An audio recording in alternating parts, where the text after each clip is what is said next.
Assalamualaikum warahmatullahi wabarakatuh. Perkenalkan, kami dari kelompok 17 akan mempresentasikan hasil diskusi kami yang berjudul Risiko Strategis Perusahaan Asuransi Syariah yang beranggotakan oleh Febiana Ayuning Tias dan Rahmawati Trizafuni. Yang pertama, definisi risiko strategis. Risiko strategis adalah risiko yang disebabkan oleh adanya penerapan dan pelaksanaan suatu strategis usaha perusahaan yang tidak tepat atau kurang responsifnya perusahaan terhadap perubahan-perubahan eksternal. Risiko strategis juga merupakan risiko yang disebabkan karena adanya penetapan dan pelaksanaan strategis, pengambilan keputusan bisnis yang tidak tepat, atau perusahaan tidak mematuhi atau tidak melaksanakan perubahan perundang-undangan dan ketentuan lain yang berlaku. Risiko strategis adalah risiko yang diakibatkan karena ketidaktepatan dalam pengambilan keputusan strategis serta kegagalan dalam mengantisipasi perubahan dalam lingkungan bisnis.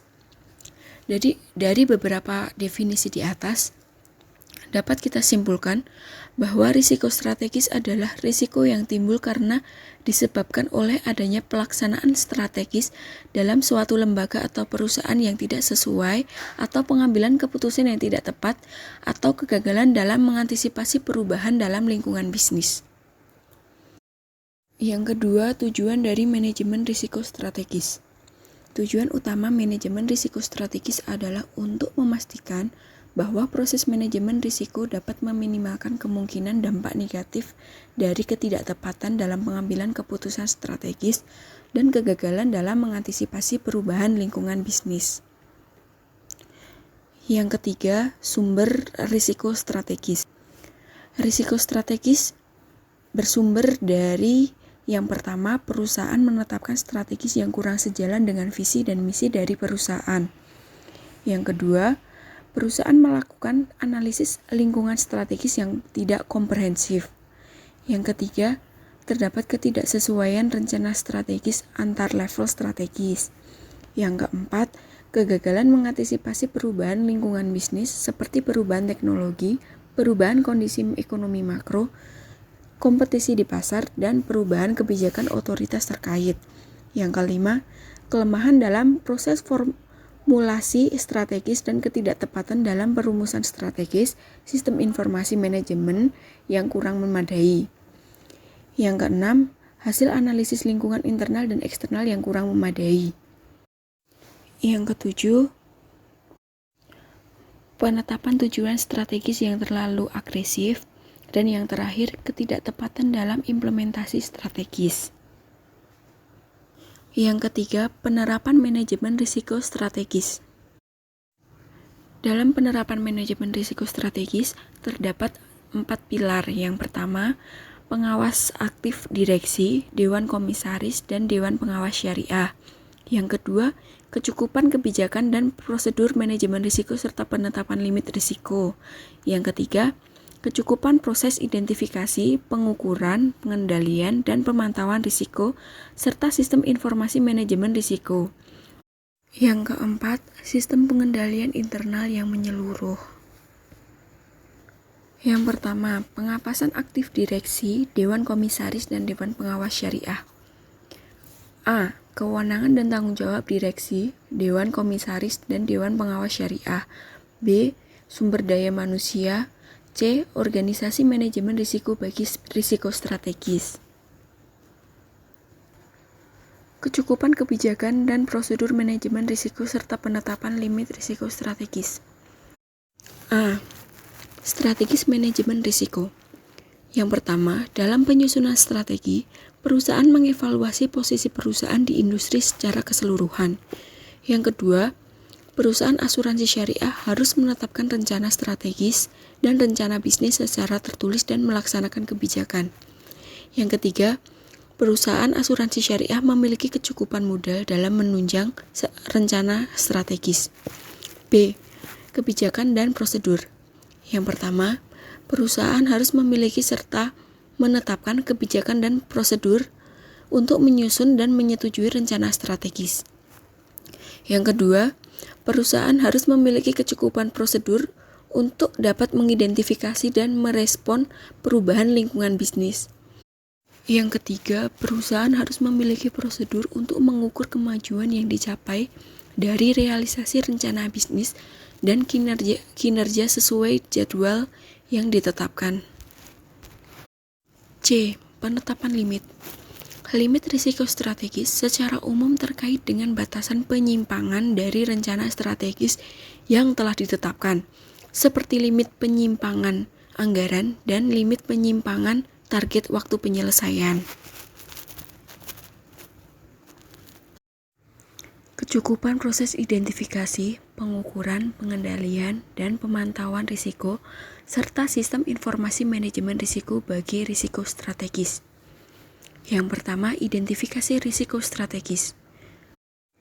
A. Perusahaan harus mengidentifikasi dan menata usaha deviasi atau penyimpangan sebagai akibat tidak terrealisasinya atau tidak efektifnya pelaksanaan strategis usaha maupun rencana bisnis yang telah ditetapkan, terutama yang berdampak signifikan terhadap kegiatan usaha perusahaan. B. Perusahaan harus melakukan analisis risiko terutama terhadap strategis yang membutuhkan banyak sumber daya atau beresiko tinggi, seperti strategis masuknya pangsa pasar yang baru, strategis akuisisi atau penawaran produk atau jasa menarik nasabah baru. Yang kedua, pengukuran risiko strategis. A. Pengukuran risiko strategis menggunakan indikator berupa kesesuaian strategi dalam kondisi lingkungan bisnis, strategi berisiko tinggi dan berisiko rendah, posisi strategis perusahaan di industri perasuransian, dan realisasi rencana bisnis. B. Perusahaan dapat melakukan stress testing terhadap implementasi strategi dalam rangka mengidentifikasi setiap peristiwa atau perubahan lingkungan bisnis yang dapat berdampak negatif. Yang ketiga, pengendalian risiko strategis. A. Perusahaan wajib memiliki sistem dan pengendalian untuk memantau pelaksanaan strategi, pengambilan keputusan bisnis, dan respon perusahaan terhadap perubahan eksternal untuk memastikan bahwa risiko yang diambil masih dalam batas toleransi. B. Perusahaan harus memiliki proses penyusunan dan penetapan strategi yang baik dan memiliki bagian pemantauan penerapan rencana strategis perusahaan yang baik. Yang keempat, pemantauan risiko strategis. A. Perusahaan wajib memantau dan mengendalikan proses pengembangan implementasi strategi secara berkala. B. Isu-isu strategis yang timbul akibat perubahan operasional dan lingkungan bisnis harus dilaporkan kepada direksi secara tepat waktu, disertai analisis dampak terhadap risiko strategis dan tindakan yang akan diambil untuk perbaikan. Yang kelima, sistem informasi manajemen risiko bagi risiko strategis. A. Perusahaan harus memastikan bahwa sistem informasi manajemen yang dimiliki telah memadai dalam rangka mendukung proses perencanaan dan pengambilan keputusan strategis dan dilakukan review secara berkala. B. Fungsi manajemen risiko bertanggung jawab memastikan bahwa seluruh risiko material yang timbul dari perubahan lingkungan bisnis dan implementasi strategis dilaporkan kepada direksi secara tepat waktu.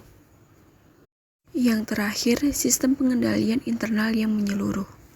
Sistem pengendalian yang menyeluruh merupakan komponen yang sangat penting dalam perusahaan, karena hal ini digunakan untuk melindungi aset perusahaan, mengolah informasi secara akurat, dan memastikan kepatuhan pada hukum dan peraturan yang berlaku.